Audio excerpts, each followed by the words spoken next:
Welcome to the Aero General Service channel. I'm your host, Corey Bartolotti, and in today's video, we're going to be talking about drainage pipes. Now, there is a huge debate between which is better, corrugated or PVC, and I'm here to tell you that the application is what determines what material you want to use. All right, so the black corrugated pipe that everybody knows and that's the center of the debate, this is the stuff that you get in the big box stores. I'm here to tell you this pipe was originally designed to be in agriculture fields. That is where this pipe excels at. It excels in fields with crops in them. The reason for that is because this pipe is meant to be buried a good 4 to 5 feet down. And in any type of farm field, all you have growing in that field is crops. There is not big trees, there is not big shrubs and landscaping plants where the roots are going to grow and find their way into this pipe. It is only crops, and those roots are not going to get deep enough to affect this pipe. Now, this pipe is inexpensive, and it is needed to be inexpensive because on these farm fields, you're talking about running acres and acres of this pipe. So that's thousands and thousands of feet. This pipe comes in huge rolls, and they lay this pipe deep so that the crop roots do not affect it. Now, the reason they do this is in sections of the field, if they're trying to increase their yield, if that field has too much water and it's too saturated because of the water table, the roots to the crops cannot grow because they become too saturated with water. So this lowers the water table so that those roots can grow better and you have more crops and more of a yield. Now, before plastic came on the scene, farm tiles such as this clay terracotta pipe, this is what was used to drain fields and to lower the water table. They would have tons of these pipes sectioned out one after the other, and they would just butt them up right against each other, and it would create a little seam, and that's how the water would get into the terracotta pipe and would travel through the pipe out to the exit. That's how they used to do it, was with terracotta clay pipes, just like this one that you see, until they switched over to the plastic corrugated that would come in rolls. The reason why this pipe made it into residential use and is on big box store shelves is like anything else, it's capitalism. It's to increase the revenue. So now, the problem with that is this pipe is made out of recycled plastic. It's a bunch of plastic that has been melted down, reformed, and pulled into a pipe. And that's what you got right here. That's why this stuff fails. Because in residential yard drainage, you cannot bury this 4 to 5 feet down and drain the pipe out and drain the system. It's not practical, it just will not work. And because of that, it's buried shallow. I mean, we typically only go a foot to 1.5 feet to 2 feet deep at max to be able to drain these systems on residential properties. So that's just not deep enough for this pipe to be practical and for it to function. Roots, tree roots, shrub roots, it crushes, they will find their way into this pipe at the seams, at the joints. We have seen it, we rip them out all the time. Now, if you live up north, I understand that you have freezes and thaws and you cannot use PVC because it has to go below the frost line. And you need a plastic that will expand and contract with those freezes and thaws. So you need to use an HDPE plastic, a high quality one at that. This is not that. What you want to use is something designed specifically for that. The FDM, the French Drain Man pipe, this is a virgin material. It's a lot thicker than this one, and this is made for residential use. This is made to be buried 1 foot to 2 feet down and not crush. And once it's tile taped up at the seams, roots, shrub roots, tree roots are not getting in there. So you have to remember all of these different pipes that I have here are for different applications, and there is no one pipe fits all situations. It doesn't work like that. So you have to use the right material for the application and for the job. Now, if you live in a climate where you do not experience freezes and thaws, in my opinion, PVC is one of the best options you can use for yard drainage, especially SDR 35. If you watch our channel you know that I'm a sucker for SDR 35. This pipe, you get the benefits of it being both rigid, tough, and not only that, but it fits into the sewer thin-walled fittings. These fittings are more budget friendly than any type of Schedule 40 fitting. Schedule 40 now, the prices are ridiculous. The fitting prices are ridiculous. So to be able to stay within people's budgets, using this is a lot easier to do that than if you were to use Schedule 40. Now don't get me wrong, if a client wants Schedule 40 and they have the budget to do that, then absolutely, let's go ahead and install it. Especially, if they are in a climate that is acceptable for it, such as Florida. Now, if you live up north, I would not recommend using PVC for yard drainage at all, because you cannot get it below the frost line and effectively drain that pipe. So if you live up north, you want to use HDPE pipe. That's a high density polyethylene pipe. The FDM, the French Drainman high octane pipe, is the best on the market, and that's what you want to go for if you live in a climate that experiences freezes and thaws. The problem with PVC in any climate that freezes is because it is so rigid, that is its demise. It cannot expand and contract when the freezes and thaws occur. Now you might say, well, if the system is built correctly and the pipe doesn't hold any water, then there's nothing in there to freeze and thaw out, so it should be fine. You would think that is correct, but the problem is the ground around it is also expanding and contracting because of the groundwater and because of moisture in the ground. So because the ground around it is expanding and contracting, that is going to put pressure on PVC. It's going to put it on the joints, particularly. Anywhere that a joint is solvent welded together is going to be its biggest weakness, and that is going to crack under those types of conditions. So if you live in a northern climate that freezes, go with a high quality drainage pipe that is made out of HDPE material.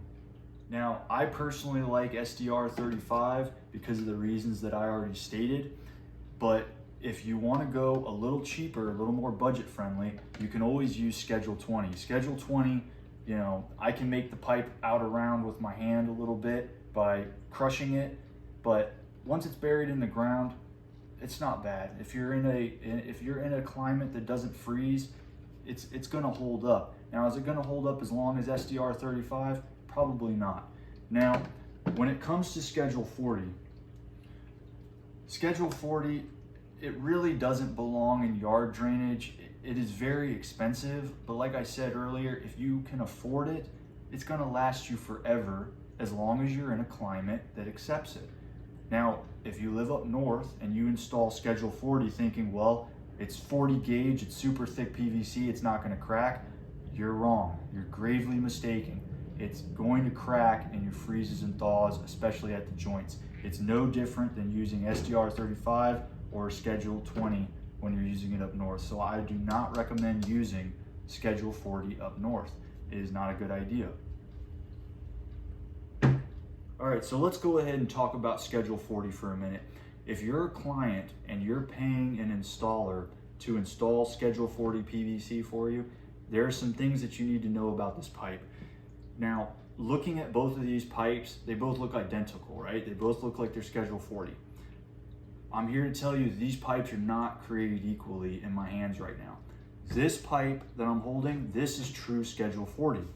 If you go ahead and you bring that camera in closer, I will show you the differences here. If you look at the imprints here, Schedule 40 PVC, right? Now, if we look at this one, Schedule 40 cellular core PVC. What that means is this is not solid PVC right here. This, on the other hand, is solid PVC. So you're getting 40 gauge solid PVC here, and on this one, you're not even getting a 20 gauge and a 20 gauge with a cellular core. It's even thinner than that. So what this pipe is right here, which is also called Schedule 40, because it has the thickness of Schedule 40, but the inside portion that is sandwiched between two pieces of PVC this is what they call cellular core. It is not solid PVC. So let's go ahead and get a close-up right here so you guys can see. You see how that real thin layer of laminate PVC on the inside has chipping? And you can slightly see the difference between that and the inner cellular core. The outside is the same thing. It's a very, very almost paper thin PVC laminate outside. The problem with cellular core is over time, this can chip and crack away, and eventually that leads to failure at certain sections of the pipe. Now, the differences between this pipe, obviously, are the expense. Schedule 40 PVC, true Schedule 40 PVC is super expensive now. I mean, I think for a 10-foot section of this stuff, it's over $100. Whereas cellular core PVC, Schedule 40, is less than half of that. It's probably, I think for a 10-foot section of this stuff, it's around the range of $30 to $40, depending on where you live. It might be more or less. So as you can see, the price differences are very, very drastic. So if you have an installer and you are paying for them to put Schedule 40 PVC in the ground, make sure that they're not putting cellular core in, because there is a difference. And if they are charging you for Schedule 40 PVC, make sure that's what you are getting is actual Schedule 40 PVC and not Schedule 40 cellular core. So now let's go ahead and talk about dual wall and triple wall drainage pipe. Now, dual wall drainage pipe, this stuff is awesome. I love this pipe. If you live up north where you experience freezes and thaws, this is a great drainage pipe for residential yard drainage. Now, the difference between dual wall drainage pipe and a single wall corrugated pipe is dual wall has a smooth interior with added material, and that increases the strength tenfold. I mean, I can't even make that pipe look out around by squeezing it with my hands. Whereas, you know, single wall, I can easily make that pipe look out around by squeezing it with my hands. I could crush that thing down if I really wanted to. So this makes a great yard drainage pipe. It comes in 20-foot sections with a bell end, so you can connect them together. Now, you obviously want to tile tape them so that roots have a harder time getting into the joints. And unlike your single wall, this stuff comes in rolls, whereas this comes in 20-foot sections. So, you know, this is super flexible. Your dual wall is not so much flexible like this. You can bend this ever so slightly in longer runs, but it's not going to be flexible like your single wall pipe. Now, triple wall pipe, this is typically used in leach fields for septic systems. This is definitely a budget-friendly pipe, but for yard drainage, it does work and it does hold up and it lasts. And I will say this, compared with, let's say, your Schedule 20 PVC, I mean, this stuff is tougher than Schedule 20 PVC. And not only that, but for those of you who live up north and in climates with freezes and thaws, this pipe will last and hold up because it will expand and contract because it's HDPE. Whereas, you know, PVC, as I've stated earlier, will crack. So the reason this is called triple wall, if you want to go ahead and bring that camera in a little bit closer so we can show everyone, triple wall has a smooth interior, it has a laminated exterior, and then sandwiched between those two is a slight corrugated interior, which gives it added additional strength. All right, so now if you're going to be using triple wall HDPE pipe for a residential drainage system, there are a few things that you need to know about this pipe. Now, we also have a video talking about how to install HDPE for residential drainage, and I'll go ahead and I'll put that in the description below, a link to that video so you guys can check that out. But basically, this pipe will fit into thin wall sewer fittings such as this. The same stuff that SDR and Schedule 20 fit into. Now, Schedule 40 doesn't fit into thin wall sewer fittings because the gauge is thicker. So this pipe fits right in there, but now it's not as snug of a fit as say SDR. SDR has a snug fit. I can't move that pipe around once it's in the hub. This pipe, on the other hand, when it's in the hub, I can move it around. It has some play. The reason for that is so it can expand and contract, so it can move. But now, when you're installing this pipe, you do not want to just push this in, put it in the ground, bury it up. No, you're going to have root intrusion in there. You're going to have leaks. It's just going to be a nightmare a few years down the road. So the way you glue these two plastics together, you cannot use a traditional PVC solvent cement. The reason for that is because HDPE does not bond to PVC in that manner, meaning a solvent cement will not melt these two plastics together just like this will melt PVC to PVC. It will not work. So to glue HDPE to PVC, you want to use an HDPE glue, and this glue stays slightly rubbery in here, which allows it to expand and contract, but still creates a tight seal. Now, this particular glue has been discontinued by Christie's, so you can get it online still while the inventory stocks last, but I don't know how long that's going to be. So they do make another HDPE glue that works well, and I'll go ahead and I'll put that link in the description below as well. So this glue is supposed to be a root inhibitor as well. It has some kind of chemical in it that inhibits root growth, but I would suggest any kind of HDPE glue that you use to bond these two together, make sure that you tile tape it up very well as well. That will create an additional layer of protection to keep roots from trying to get into the joint. All right, guys, so I want to go ahead and just end this video by saying there is no one size drainage pipe that fits all applications. Now, this is a little off topic because this right here is for a sanitary system, not for a stormwater system. But what I have right here is an old terracotta clay drainage pipe for sanitary use, for sewer. This is what we first started using here in the US. We went from the terracotta clay to the cast iron drainage pipe, then to a tar paper wrapped type of drainage pipe that's a terrible pipe that didn't last very long. They definitely don't use that anymore. And then obviously to PVC, which is what they use now. Now, these old terracotta pipes, surprisingly, are actually still in use around the country and still holding up, but they are slowly being replaced as they break and the infrastructure gets improved over to PVC for sanitary use, obviously. Sanitary, not stormwater drainage. So for stormwater drainage, especially residential use, there is no one size fits all. That pipe needs to be, it's a specific pipe for your region, for your climate, for your application. The system needs to be designed with all of those in mind. That way you have a good system that lasts a lifetime. All right, guys, well, I hope you enjoyed this video and you learned something today. And if you want us to do more educational videos like this, leave it in the comments below. Ask your questions in the comments and we'll go ahead and we'll compile those questions and we'll make a video answering all of those questions. We want the homeowner, we want the client to be educated on what's going on and why we use the materials we use opposed to other materials that are being used out there and other ways of doing things.